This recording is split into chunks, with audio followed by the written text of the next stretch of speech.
La Biblia es un libro muy interesante, es un libro que tiene muchos libros, es una colección de libros y tiene muchas historias, tanto en el Antiguo como en el Nuevo Testamento. Hay muchas historias donde nos narran hechos sobrenaturales, especialmente pues cuando Dios está obrando en diversas situaciones. Recordemos nomás el inicio de la Biblia que nos habla de Génesis, la creación del universo. Hay muchas historias pues con estos temas, pero también podemos encontrar historias donde podríamos decir hay mucha emoción, son bastante llamativas porque hay peligro, hay suspenso, como por ejemplo cuando el pueblo de Israel, luego de salir de la esclavitud de Egipto, va a cruzar, va a seguir pues por el desierto y el ejército del faraón viene atrás porque los quieren pues finalmente castigar de alguna manera. El faraón entonces los acorrala, al frente tienen el mar Rojo y no sabemos entonces cómo se va a desarrollar esta situación. Hay otras historias de enseñanza, diferentes historias, la de Jacob y Esaú, historias donde, por ejemplo, estuvo Salomón desarrollando pues situaciones a nivel jurídico, los profetas, Jesús mismo, son historias de bastantes enseñanzas y entonces hay otras historias, o pudiéramos decir que no es extraño encontrar historias donde se mezclan todos estos elementos. Entonces hay historias muy interesantes y seguramente que llegamos a tener algunas, a los que nos gusta leer la Biblia, algunas historias favoritas. Para mí hay una en el Nuevo Testamento que tiene también estos varios aspectos llamativos, que es la historia del inicio de la iglesia. Es la historia pues cuando los discípulos de Jesucristo ya quedan solos, por decirlo de alguna manera, ya Jesús no está, ya Jesús ha ascendido a los cielos, y entonces ellos van a desarrollar esa misión, esa gran comisión que Jesús les ha dado, y es llevar ese evangelio, ese mensaje de salvación. Hoy vamos entonces a hablar sobre este tema, una fe viva. ¿Por qué? Porque esa fe viva fue y es y sigue siendo importantísima, central, prioritaria para el desarrollo de la iglesia.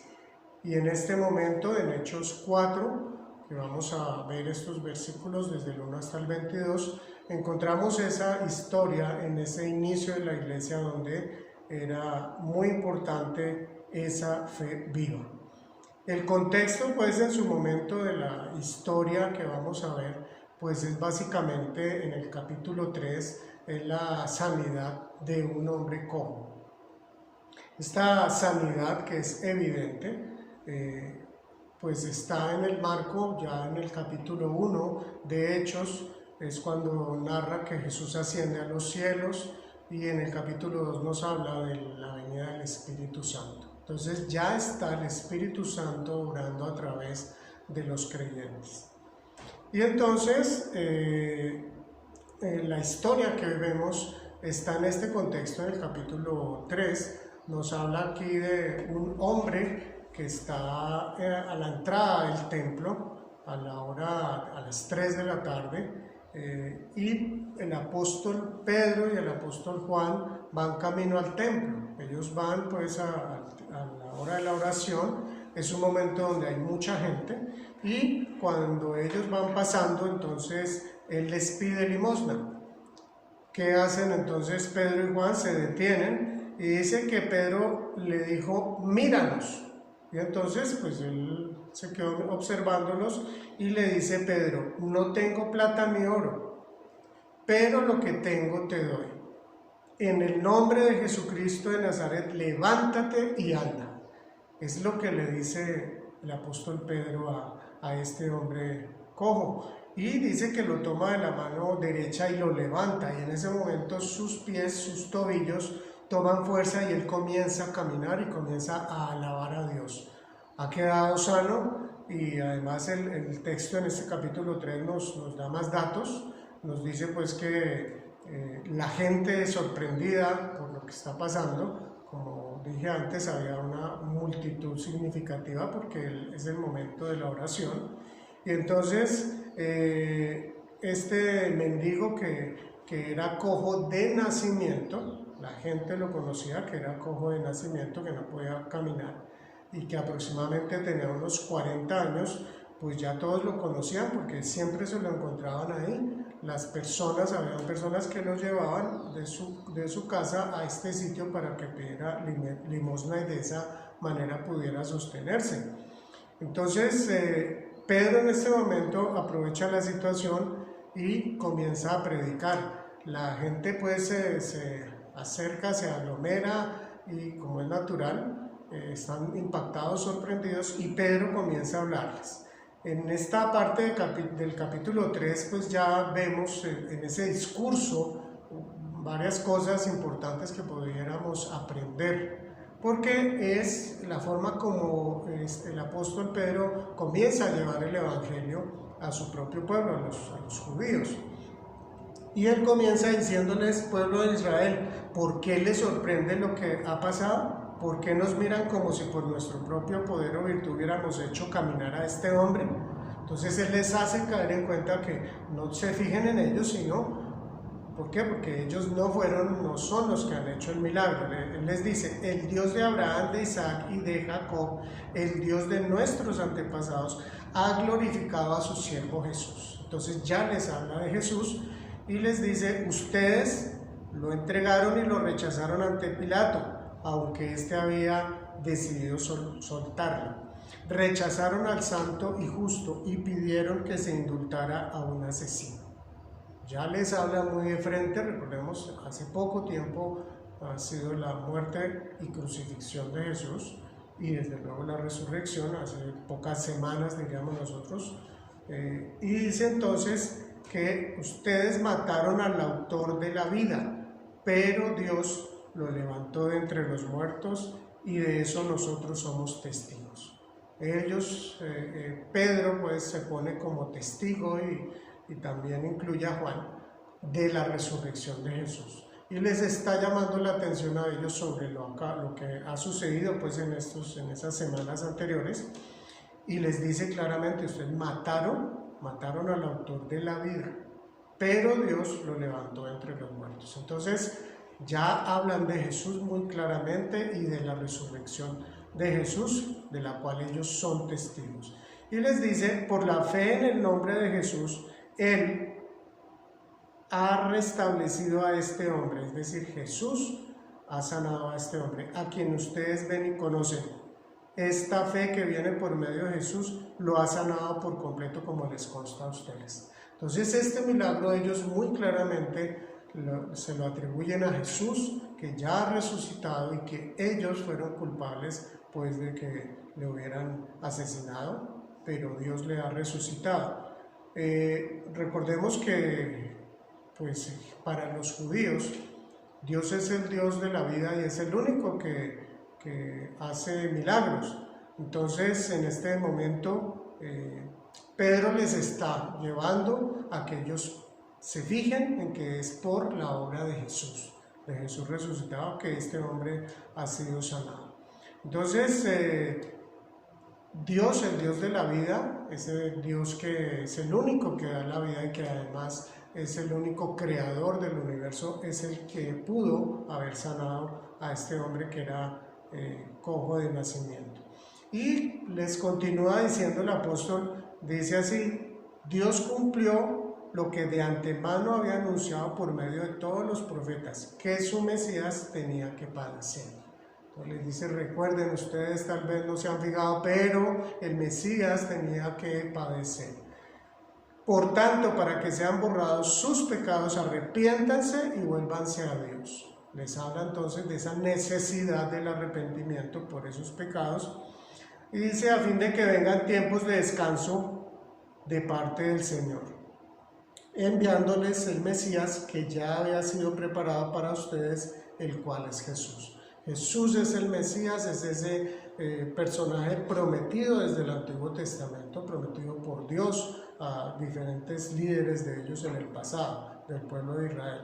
Y termina diciéndoles, es necesario que Él permanezca en el cielo hasta que llegue el tiempo de la restauración de todas las cosas, como Dios lo ha anunciado desde hace siglos por medio de sus santos profetas. Entonces les habla también de las profecías que ellos conocen, que Jesús, pues ya resucitado, va a estar en el cielo hasta que llegue el momento de la restauración de todas las cosas. El momento de la restauración de todas las cosas, pues es el final de los tiempos, es cuando Jesús regresa a juzgar. Y es cuando va entonces Dios a restaurar la creación que ha sido afectada por el pecado. Es en ese momento entonces en que ya termina el apóstol Pedro su predicación, su segunda predicación a la multitud, y les deja pues estos aspectos claros a las personas que están allí. Es Jesús el que ha hecho esa sanidad, pero es Jesús al que ellos habían entregado, es Jesús que ahora vive porque resucitó, Dios lo resucitó de los muertos, y es a través del arrepentimiento que ellos van a ser perdonados y van a tener entonces esa vida eterna. Es aquí entonces ya cuando entramos a esta historia del capítulo 4, ya vemos entonces cómo se encuentra toda la situación y qué sucede a partir de este verso 1. Y esta primera parte es un riesgo muy alto. ¿Por qué este título? Un riesgo muy alto. ¿Por qué? Porque los discípulos, en este caso Pedro y Juan, se están, digámoslo así, metiendo la boca del lobo. Allí están estos personajes que vamos a encontrar aquí a partir de este verso 1. Dice así: mientras Pedro y Juan le hablaban a la gente, se les presentaron los sacerdotes, el capitán de la guardia del templo y los saduceos. Estaban muy disgustados porque los apóstoles enseñaban a la gente y proclamaban la resurrección que se había hecho evidente en el caso de Jesús. Bien, aquí comienza ya una situación de tensión, de peligro para los apóstoles, los seguidores de Jesús.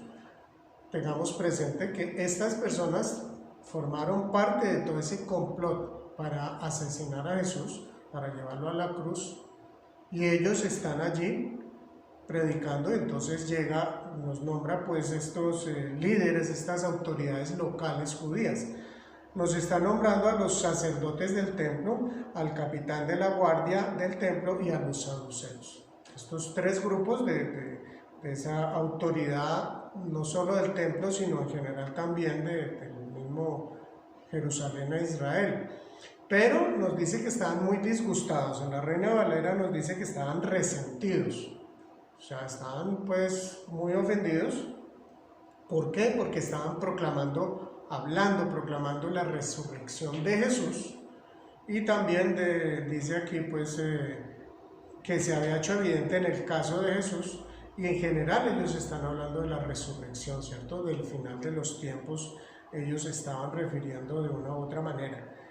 Resulta que los saduceos, miremos esta siguiente imagen pues que nos ilustra ese momento en que llegan pues estos personajes a esta situación en la que acaba pues de ver ese milagro, acaba de predicar Pedro, y entonces ellos, estas autoridades pues llegan molestas. ¿Por qué? Porque dentro de este grupo están los saduceos. Los saduceos son personas que pertenecían, judíos que pertenecían a un grupo religioso que también tenía que ver en buena parte con la política. Era un grupo que negaba la resurrección de los muertos. Ellos decían, no hay resurrección de los muertos. De hecho, ellos ya habían tenido enfrentamientos con Jesús. En otras situaciones, pues, lo podemos recordar. Y, pues, estas personas están muy molestas con los discípulos de Jesús. ¿Qué sucede entonces aquí? Ellos eran también, los saduceos, eran un grupo de religiosos, digámoslo así, un poco más liberales, no eran tan tradicionalistas como los fariseos. Los fariseos eran, digámoslo, el lado opuesto, porque eran bastante detallistas y querían cumplir la ley al pie de la letra. Entonces, miremos lo que sucede a partir de este momento en los siguientes 2 versículos. Dice, prendieron a Pedro y a Juan, y como ya anochecía, los metieron en la cárcel hasta el día siguiente. Pero muchos de los que oyeron el mensaje creyeron, y el número de estos, contando solo a los hombres, llegaba a unos 5,000. Aquí entonces nos dice, ya ha pasado tiempo, ¿cierto? Recordemos que Pedro y Juan iban a las 3 de la tarde, entonces ya ha pasado por lo menos unas 3 horas, un poco más, y ya va a empezar a oscurecer. Y entonces, ¿qué hacen estos líderes religiosos y autoridades del templo? Pues los hacen meter a la cárcel. Aquí pues nos dicen que ya estaba oscureciendo y los metieron en la cárcel hasta el día siguiente, pero nos agrega que muchos de los que oyeron el mensaje creyeron, muchos, y nos da un número, dice que solamente contando los hombres eran 5,000. Imaginémonos 5,000 personas, 5,000 hombres que en este momento han sido impactados por esta, no solo por la sanidad de este hombre cojo, sino por la predicación que acaba de darles el apóstol Pedro. Cuando Pedro había predicado anteriormente, cuando viene el Espíritu Santo, unos días antes de esta situación, dice que se convirtieron. En el verso 41 del capítulo 2 dice, así pues, los que recibieron su mensaje fueron bautizados y aquel día se unieron a la iglesia unas 3,000 personas. Entonces vamos sumando y vamos mirando, ¿no? Anteriormente unas 3,000 personas, sin contar los que ya eran seguidores de Jesús, y ahora se unen otros 5,000. Entonces la iglesia está creciendo a pesar de la situación que se ha vivido y vemos pues este crecimiento que seguramente también está preocupando a estos líderes. Y ellos dirían en ese momento, bueno, mejor dejemos esto para mañana, dejémoslos en la cárcel y ya mañana seguramente se habrán esparcido unos cuantos y ya la situación será diferente, en fin. Entonces, por eso aquí este título es un riesgo muy alto. Hay una situación de tensión en medio del pueblo de Israel, aquí exactamente en Jerusalén. Entonces, continuemos con los versículos 5, 6 y 7. Dice así, al día siguiente. Al día siguiente, ¿qué pasó? Se reunieron en Jerusalén los gobernantes, los ancianos y los maestros de la ley. Aquí ya aumenta el número no solo el número de personas que están participando en esta situación, o sea que por muy seguramente los que estaban en el templo de estas autoridades esa noche no perdieron su tiempo, informaron a los demás líderes, estos ya son de un alto rango, porque dicen los gobernantes, los ancianos y los maestros de la ley, es decir, llaman al concilio, ¿no? A la más alta autoridad en ese momento del pueblo de Israel. Allí, dice el verso 6, allí estaban el sumo sacerdote Anás, Caifás, Juan, Alejandro y otros miembros y los otros miembros de la familia del sumo sacerdote. Hicieron que Pedro y Juan comparecieran ante ellos y comenzaron a interrogarlos. ¿Con qué poder o en nombre de quién hicieron ustedes esto? Aquí entonces nos nombra ya claramente que estaba el sumo sacerdote Anás. Realmente el sumo sacerdote era Caifás. Lo que pasa es que Anás era el que había sido antes de Caifás, era el que había sido el sumo sacerdote. Pero pues Caifás era el que era, o sea, Anás era suegro de Caifás. Anás era el papá de la esposa de Caifás. Entonces Caifás llevaba poco tiempo como sumo sacerdote y, digámoslo así, Anás continuaba ejerciendo como sumo sacerdote. También nos nombra a Juan, a Alejandro y a otros miembros de la familia del sumo sacerdote. O sea, como diríamos popularmente, llegaron los papás de los pollitos, porque estos sí son los que más mandan y los que más saben son los que tienen más autoridad. Y entonces está pues en pleno ese concilio y llaman a Pedro y a Juan para que se presenten ante ellos. Y comienza pues la indagatoria, ¿no? El interrogatorio. ¿Con qué poder o en nombre de quién hicieron ustedes esto? Esta parte entonces ya viene pues como la presión. Imaginémonos que Pedro y Juan pasaron toda la noche en la cárcel, recordemos pues eso y además imaginémonos. Seguramente ellos no estaban pues de la mejor manera vestidos ni presentados, a diferencia pues de todos los integrantes del concilio. Ellos ya estarían desayunaditos y todo muy en orden, mientras que Pedro y Juan no. Entonces, ¿qué sucede acá en esta situación? Pues comienza el interrogatorio y está seguramente la multitud allí afuera. No está en el lugar donde están todos reunidos.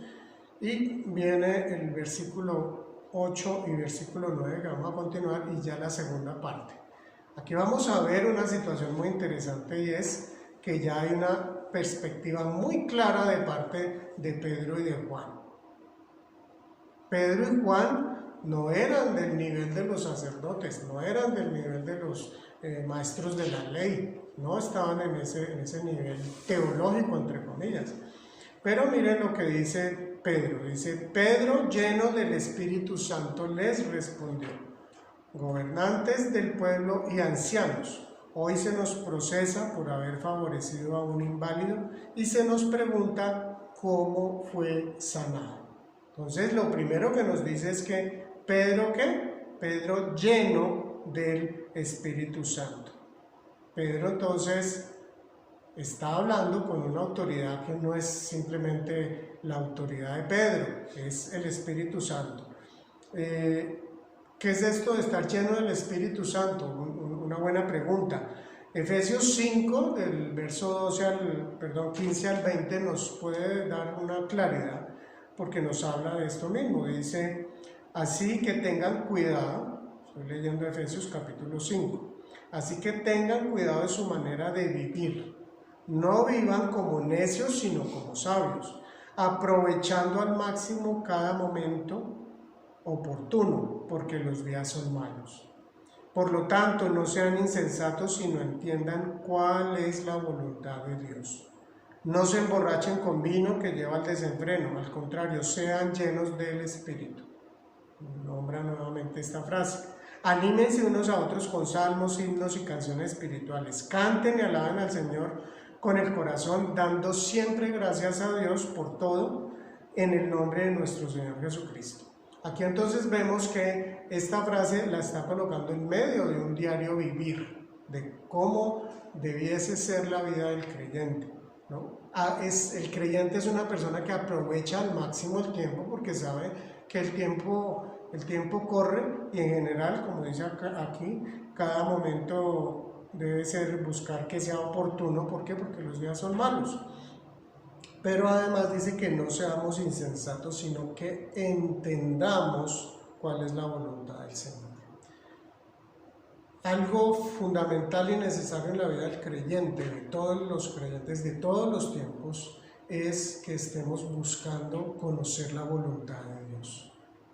¿Cómo la podemos conocer? Pues teniendo ese tiempo con Dios, esa meditación de la palabra, ese tiempo de oración, de adoración y alabanza. De hecho, aquí nos dice que nos debemos animar unos a otros mutuamente, ¿cierto? Como cantando y alabando al Señor, cantando himnos y salmos.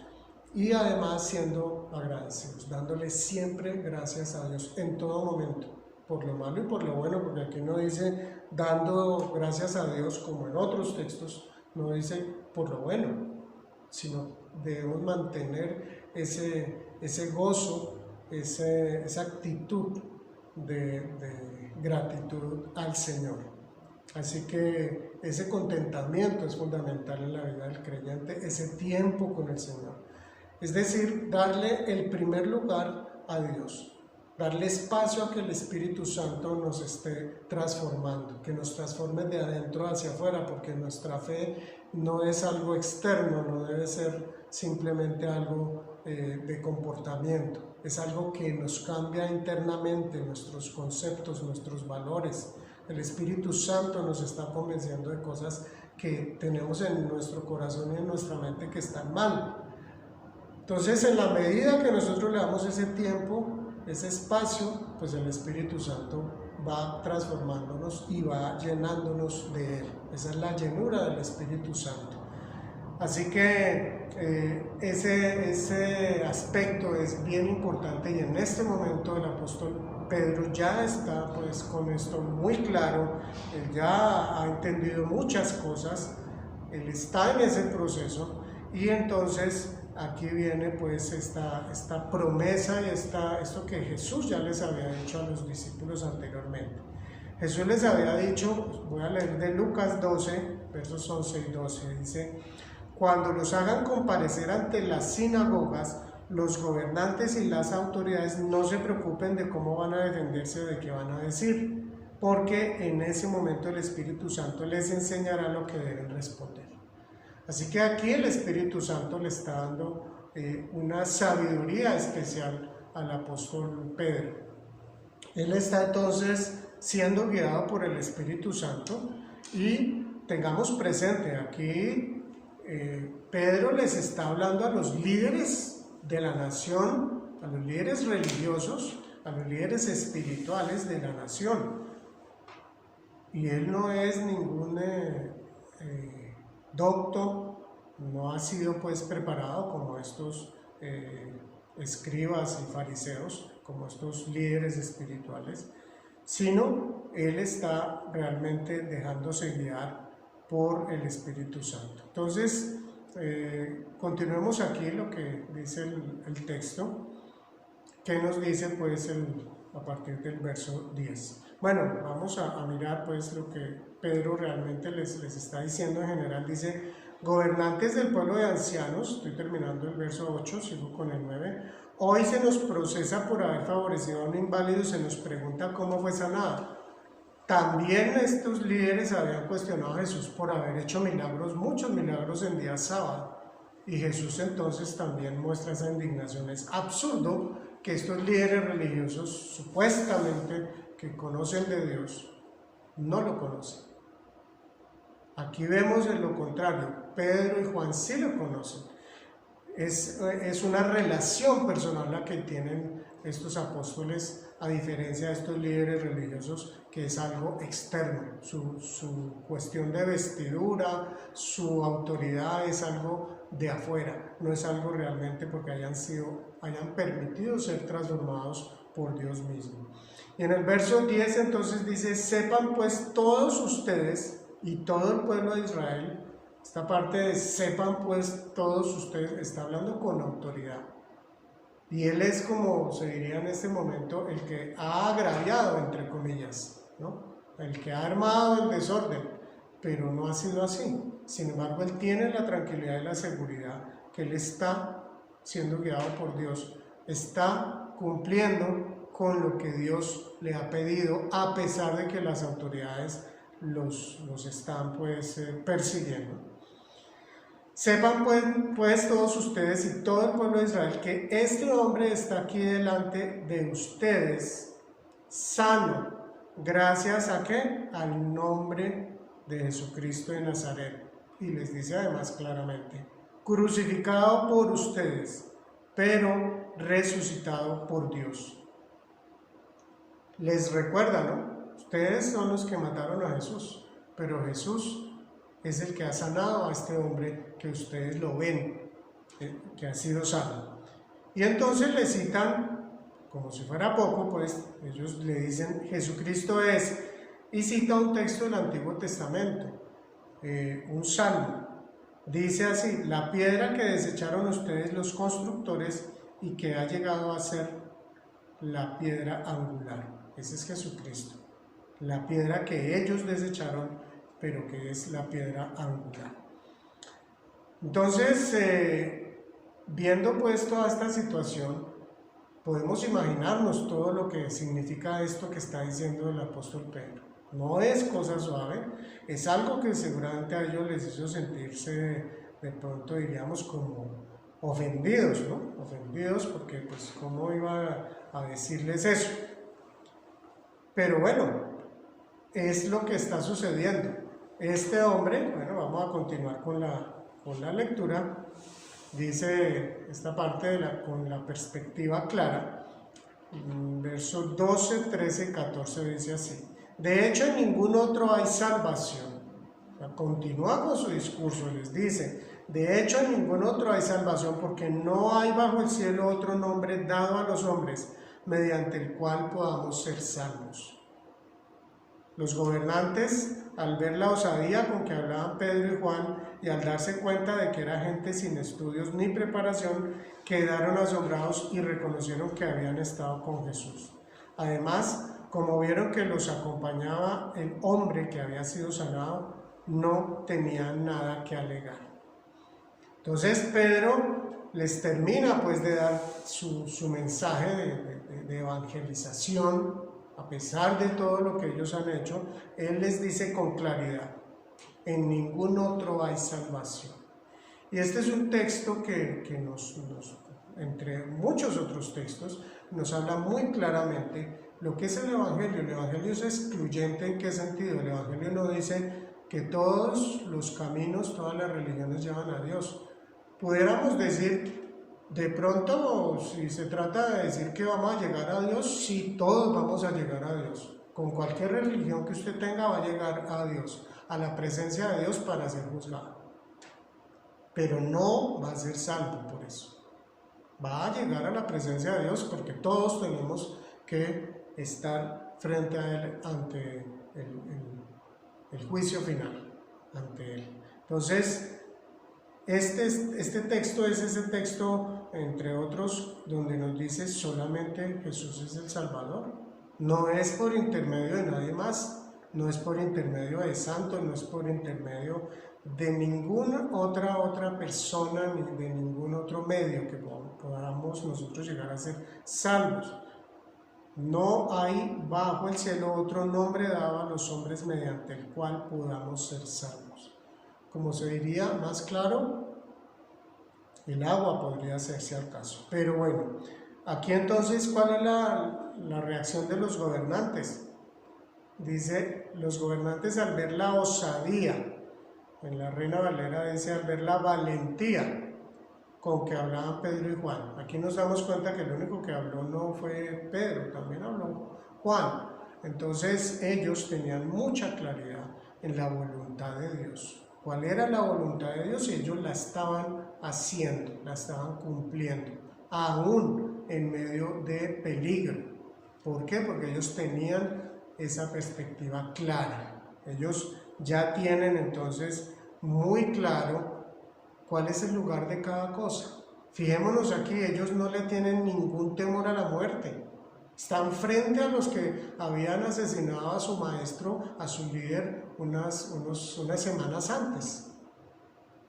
Y ellos se los dicen, como diríamos, en la cara, les cantan la tabla, pero no es con una intención de ofenderlos, sino de hacerles ver su pecado y su necesidad de ser salvos. Entonces dice que al darse cuenta de que eran gente sin estudios ni preparación, aquí se refiere a estudios de tipo teológico, o sea, no estudios pues de matemáticas, de geografía, de ciencias, no, está hablando de ese tipo de preparación.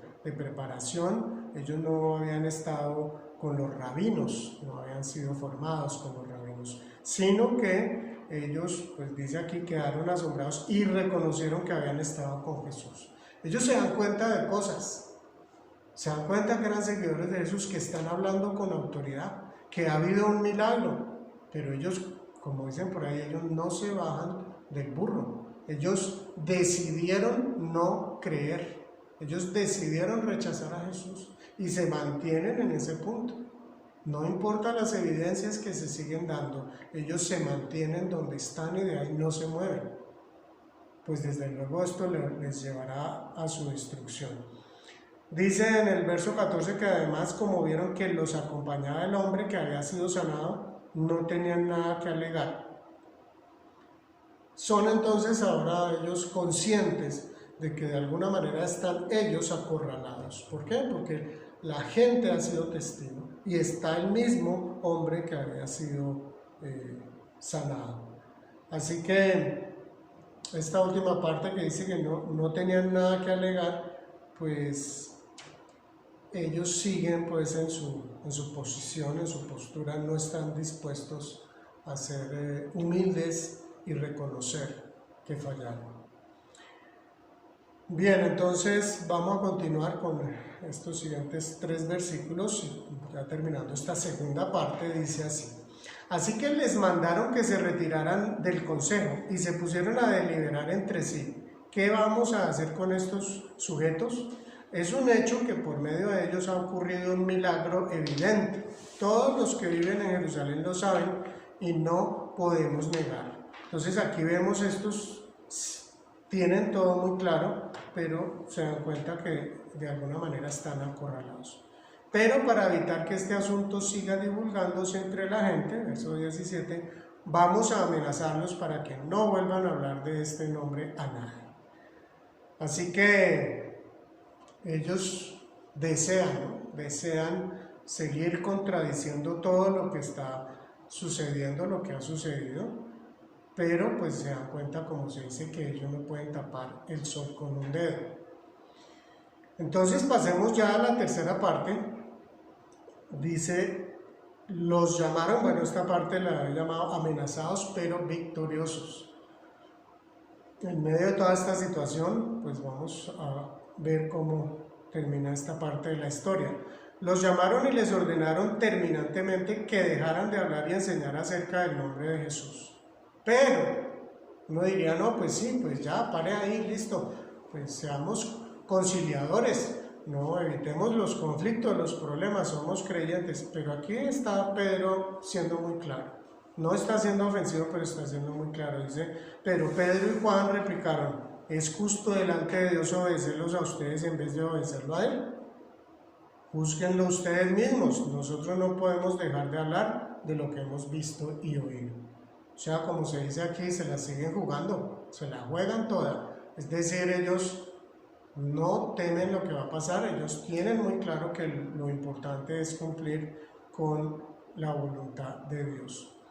Ellos entonces no se van con pañitos de agua tibia, les dicen muy claramente, es primero cumplir con la voluntad de Dios, no con la voluntad de las autoridades. Claro, la palabra nos llama a seguir a las autoridades, pero ¿cómo nos dice que debemos seguir a las autoridades? De acuerdo a lo que estamos leyendo, por encima de las autoridades está la autoridad de Dios. Si las autoridades piden algo opuesto, contrario a lo que dice y nos pide Dios, no estamos llamados a obedecer. Y es lo que estamos viendo aquí. Y termina entonces ya este texto con los siguientes versículos. Después de nuevas amenazas, los dejaron irse. Por causa de la gente no hallaban manera de castigarlos. Todos alababan a Dios por lo que había sucedido, pues el hombre que había sido milagrosamente sanado tenía más de 40 años. Entonces termina aquí esta historia donde la gente está impactada y donde de alguna manera estos líderes que han sido pues tan malvados, siguen en su postura, pero definitivamente Pedro y Juan tienen muy claras las cosas, cuál es el orden de las cosas, y ellos salen victoriosos. Llama la atención que más adelante en el capítulo 5, esta imagen que ustedes están viendo es muy similar a lo que se está viendo aquí. Yo les invito a que lean este pasaje en Hechos 5, el siguiente capítulo, donde nos está hablando cómo al ver que ellos desobedecen este concilio, estos líderes se llenan de ira y meten a la cárcel a todos los discípulos, los apóstoles de Jesús, y esa noche un ángel los lleva, los saca de la cárcel. Y al día siguiente entonces se reúnen los del concilio porque van a decidir qué van a hacer con esta gente que no los obedece. Y entonces van a buscarlos a la cárcel los guardias y llegan asombradísimos. Dicen, todo estaba en orden, todo cerrado, todo, pero allá adentro no estaban ellos. Resulta que el ángel les había dicho a ellos, no salgan a correr y escóndanse, sino vayan al templo y sigan predicando. Y allá los encuentran, en el templo predicando. Y los llevan entonces nuevamente ante el concilio. ¿Y qué sucede allí? Nuevamente viene esta respuesta. Hechos 5:29. Dice que los discípulos les respondieron a este concilio. Les dice, es necesario obedecer a Dios antes que a los hombres. Es muy similar esta respuesta. Ellos dicen, vamos a continuar haciendo la voluntad de Dios, porque lo que ustedes nos piden no está de acuerdo con la voluntad de Él. Así que estos discípulos tenían muy claro, y nosotros como creyentes necesitamos tener esa claridad. Una claridad de que sí, hay que respetar a las autoridades, pero no siempre. ¿Cuándo no? Cuando están pidiendo cosas opuestas a la voluntad de Dios. Miren, el caso histórico del siglo pasado, cuando estaba el nazismo en Europa, ya para iniciarse la Segunda Guerra Mundial, muchos creyentes estaban convencidos que Adolfo Hitler hasta era enviado por Dios, creyentes alemanes. No se daban cuenta que él estaba dando enseñanzas y estaba pidiéndoles a ellos cosas que realmente Dios no quiere, no acepta, no está dispuesto a aceptar. Hubo un líder cristiano, que es este hombre que vemos aquí, Dietrich Bonhoeffer. Él, como líder cristiano, entendió y vio claramente que este movimiento fascista era opuesto a lo que Dios quería. Y se enfrentó al Tercer Reich, se enfrentó a Adolfo Hitler. Y él finalmente muere ahorcado en una prisión, pero él muere convencido que definitivamente lo mejor venía después y que él como creyente no podía transigir con lo que le estaba imponiendo este gobierno. Un ejemplo muy claro, ¿somos cristianos? Sí. ¿Debemos respetar a las autoridades? Sí, pero por encima de eso está la voluntad de Dios. Vamos entonces a las conclusiones sobre el tema central en esta charla, en esta predicación, que es la fe viva. La primera conclusión, la fe viva crece, se desarrolla y transforma todo mi ser. La fe viva no es simplemente decir yo acepto a Cristo y ahí quedé, ya soy salvo, listo. No, la fe viva crece, es un proceso de transformación, es un proceso donde se va desarrollando la fe, va cambiando, se va fortaleciendo y va transformando todo mi ser. Segunda conclusión, es de adentro hacia afuera, no es algo externo, por eso es algo de adentro hacia afuera. Transforma mi ser interior, no solo mi obrar exterior, no es lo externo, no es solamente el hacer, es el ser. Realmente lo más importante, que es lo que Dios quiere transformarnos, es el ser completo. La tercera conclusión dice, cambia mis conceptos y valores falsos o terrenales por los verdaderos, los de Dios. Aquí vemos nosotros a estos apóstoles, a estos discípulos, a Pedro y a Juan, clarísimos. Ellos no le tienen miedo a la muerte. Qué triste ver hoy en día tanto angustia y temor por la muerte. Claro, es doloroso y es triste. La muerte no es algo que estemos anhelando, pero cuando nos toque enfrentarla, no entremos en el pánico y en el terror, como incluso este creyente Dietrich Bonhoeffer. La persona que estuvo presente en el momento de su ejecución decía impactado que él no había visto a una persona con tanta confianza y tranquilidad enfrentar la muerte.